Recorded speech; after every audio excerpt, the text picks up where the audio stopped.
Salam sejahtera bagi kita semua. Semoga damai sejahtera yang datangnya dari Tuhan Allah kita senantiasa menguasai hati dan pikiran saudara dimanapun berada saat ini. Mari kita bersama-sama menggumuli firman Tuhan yang menjadi rema bagi kita sebagai khotbah di tanggal 21 Mei 2023 dari 2 Samuel 22 ayat yang pertama sampai dengan ayatnya yang ke-7. Saudara yang terkasih, kitab Samuel pada awalnya hanya berisi atau terbagi dari satu kitab saja, yakni kitab Samuel.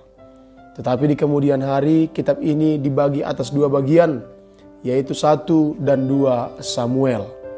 Pokok cerita dari kitab Samuel ini ialah penggantian atau cerita mengenai keluarga Daud. Ini berisi tentang sejarah mengenai penggantian tahta Daud dan bermaksud untuk mempropagandakan Salomo sebagai raja yang sah. Di samping itu, sejarah ini menitik beratkan hak waris atas tahta dinasti Daud. Raja Daud digambarkan sebagai raja yang adil, juga bijaksana, yang dipanggil dan dipilih oleh Allah sendiri. 2 Samuel 22 ayat 1 sampai dengan ayatnya yang ke-7 berkata demikian. Nyanyian syukur Daud. Daud mengatakan perkataan nyanyian ini kepada Tuhan pada waktu Tuhan telah melepaskan dia dari cengkraman semua musuhnya dan dari cengkraman Saul. Ia berkata, "Ya Tuhan, bukit batuku, kubu pertahananku, dan penyelamatku, Allahku, gunung batuku, tempat aku berlindung, perisaiku, tanduk keselamatanku, kota bentengku, tempat pelarianku, juru selamatku. Engkau menyelamatkan aku dari kekerasan. Terpujilah Tuhan, seruku. Maka aku pun selamat daripada musuhku. Sesungguhnya gelora-gelora maut telah mengelilingi aku. Banjir-banjir jahanam telah menimpa aku. Tali-tali dunia orang mati telah membelit aku. Perangkap-perangkap maut terpasang di depanku. Ketika aku dalam kesesakan, aku berseru kepada Tuhan. Kepada Allahku aku berseru.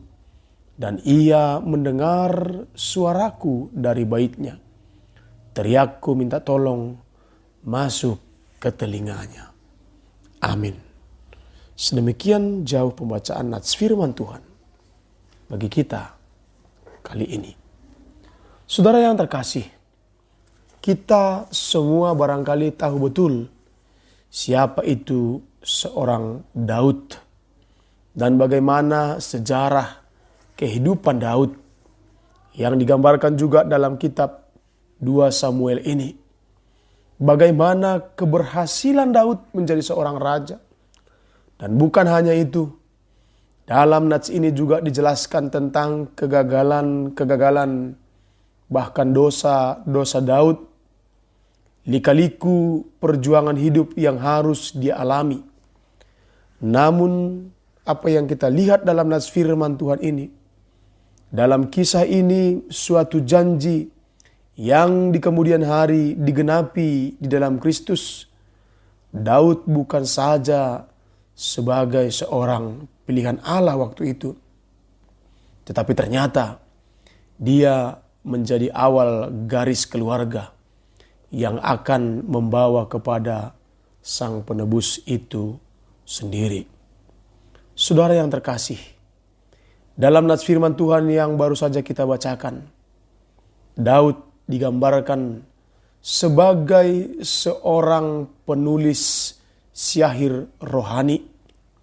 Dan Daud sebagai penulis kitab tersebut sepertinya telah diterima sejak dahulu kala.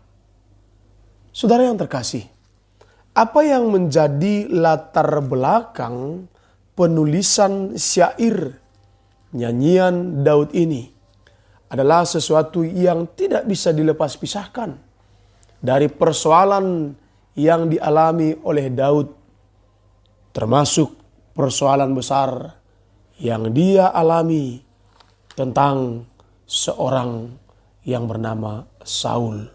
Iri hati dari Saul yang begitu besar menjadi serangan tersendiri bagi Daud. Saul selalu berusaha untuk membunuh Daud. Akibatnya Daud harus lari dan bersembunyi. Selama bertahun-tahun Daud bersembunyi dari Saul, dari wilayah musuh dan di padang gurun tandus, di selatan dan di timur Yerusalem. Daud mempunyai iman yang kuat kepada Allah. Dia menunggu Allah menggenapi janjinya. Dan itu bisa kita lihat dalam kitab 1 Samuel. Bagaimana pergumulan Daud pada waktu itu. Dan ia menunggu untuk menjadi seorang raja. Samuel sudah mengurapi Daud menjadi sebagai seorang raja bertahun-tahun sebelumnya. Namun iri hati Raja Saul terhadap Daud terjadi karena bangsa Israel memuji Daud atas prestasi-prestasi, atas pencapaian-pencapaian yang didapatkan oleh Daud. Daud berkesempatan untuk membunuh Saul. Bahkan itu terjadi berkali-kali. Itu dituliskan dalam buku atau kitab 1 Samuel sebelum 2 Samuel ini. Tetapi Daud tidak melakukan itu. Daud tidak berusaha melakukan apa yang tidak harus ia lakukan. Sebab ia tetap yakin bahwa Allah telah terlebih dahulu mengurapi Saul menjadi raja. Sehingga Bapak Ibu Saudara yang terkasih, kita bisa menemukan selain iman yang besar dari seorang Daud, tetapi kita bisa menemukan jejak pekerjaan Tuhan dalam kehidupan seorang manusia yang bernama Daud ini. Ia naik ke tampuk kekuasaan karena urapan Tuhan, termasuk kepahlawanannya begitu memukau sebab Tuhan beserta dia.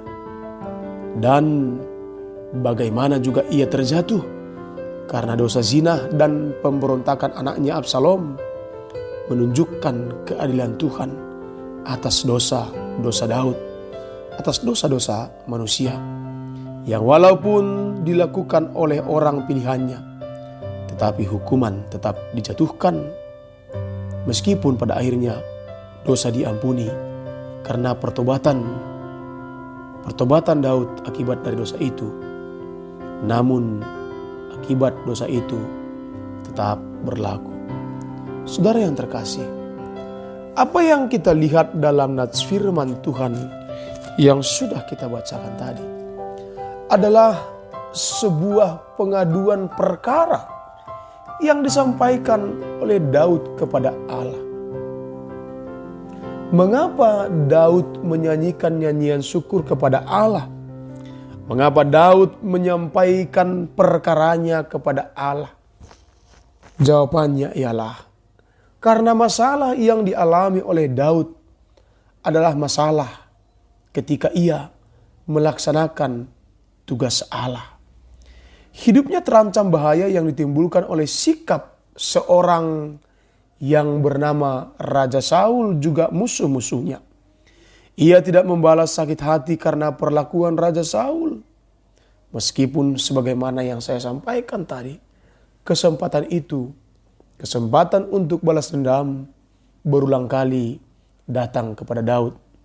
Tapi ia berdoa dan meminta kepada Tuhan supaya Tuhan menjadi hakim antara dirinya dengan Saul. Mengapa Daud berlaku demikian? Sebab ia percaya bahwa Allah mendengar doanya dan selalu bekerja melepaskan Daud dari musuhnya. Bagi Daud, sekali lagi, Tuhan adalah juru selamat. Saudara yang terkasih, Istilah lama mengatakan, apabila Tuhan yang mengutus, maka Tuhanlah yang akan mengurus. Ketika melaksanakan pekerjaan Tuhan, bukan hanya dalam lingkup gereja, tetapi di tengah keluarga, termasuk melalui gereja atau di dalam masyarakat, kita pasti akan berhadapan dengan berbagai macam sikap manusia, suka dan tidak suka, senang dan tidak senang, mendukung maupun berusaha untuk menjatuhkan.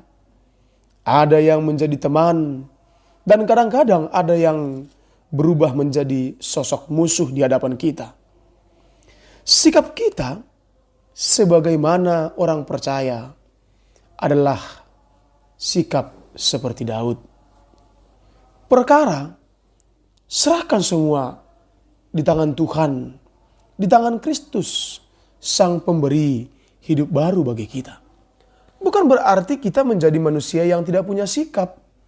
Tetapi bagaimana dalam sikap kita itu kita meminta Tuhan menuntun kita. Sering sekali dalam menghadapi masalah, sebagian orang mulai mengumpulkan massa, mulai melakukan propaganda, mempengaruhi orang lain supaya berpihak kepadanya, berpihak kepada kita. Bahkan kadang-kadang sampai memakai kekerasan dalam usaha menyelesaikan masalah. Daud memberikan contoh yang begitu bijaksana bagi kita ketika menghadapi sekaligus mengatasi orang yang tidak menyukainya. Biasanya orang lebih suka berada di tempat yang aman daripada harus berpetualang meninggalkan kenyamanan. Saudara yang terkasih, istilah lama mengatakan susah bagi kita untuk menemukan kunci kesuksesan yang pasti.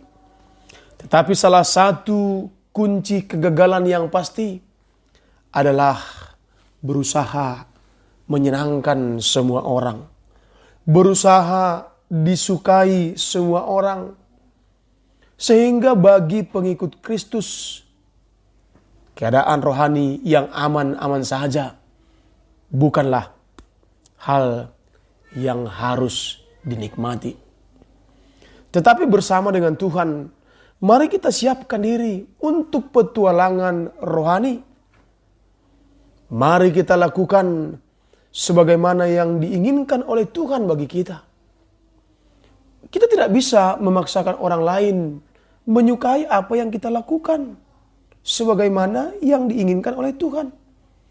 Tetapi bukan berarti kita harus alergi terhadap perbedaan, gangguan, masalah, bahkan hambatan akan terus menghantui perjalanan.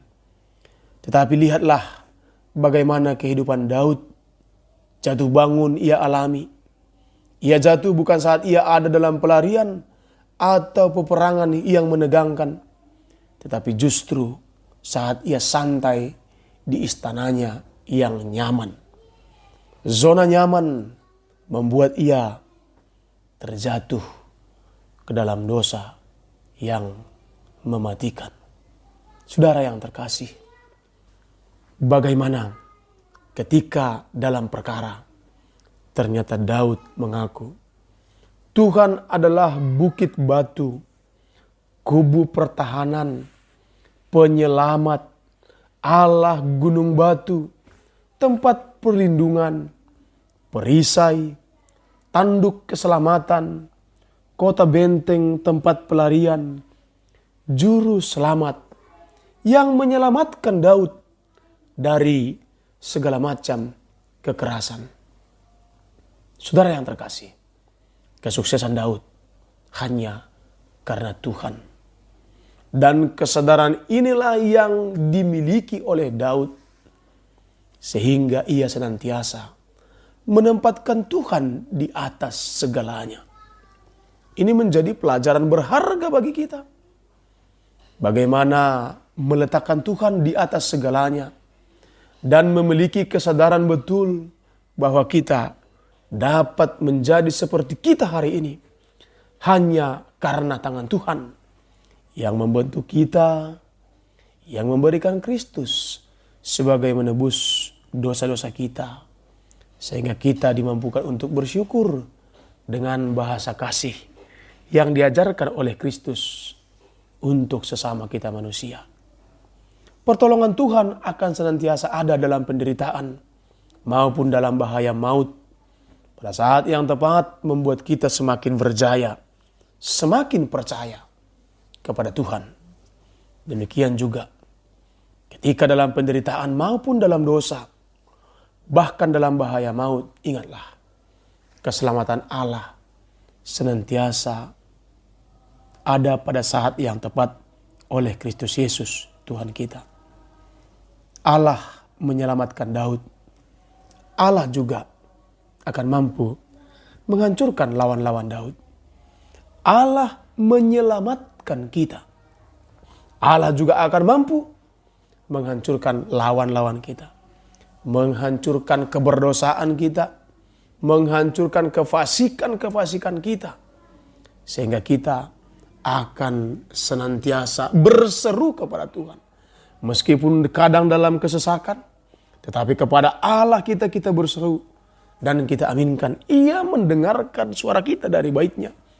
Teriakan minta tolong kita akan sampai ke telinganya. Saudara yang terkasih, dalam Rom 8 ayat 31 sampai 39 dikatakan, bila Tuhan penyelamat kita, tidak ada lagi yang pantas kita takuti. Sebab itu, apakah yang akan kita katakan tentang semuanya itu? Jika Allah di pihak kita, siapakah yang akan melawan kita? Saudara yang terkasih, mari senantiasa berseru kepada Tuhan. Ialah yang menyelamatkan kita. Ialah yang menolong kita. Nyanyian syukur, mari kita naikkan bagi Dia, Allah penolong juru selamat kita, sekarang sampai selama-lamanya. Haleluya. Amin. Terima kasih ya Tuhan buat firman-Mu. Terima kasih. Engkaulah tempat pertolongan kami. Nyanyian syukur kami naikkan kepadamu. Engkaulah Allah tempat kami berseru. Terima kasih ya Tuhan. Haleluya. Amin.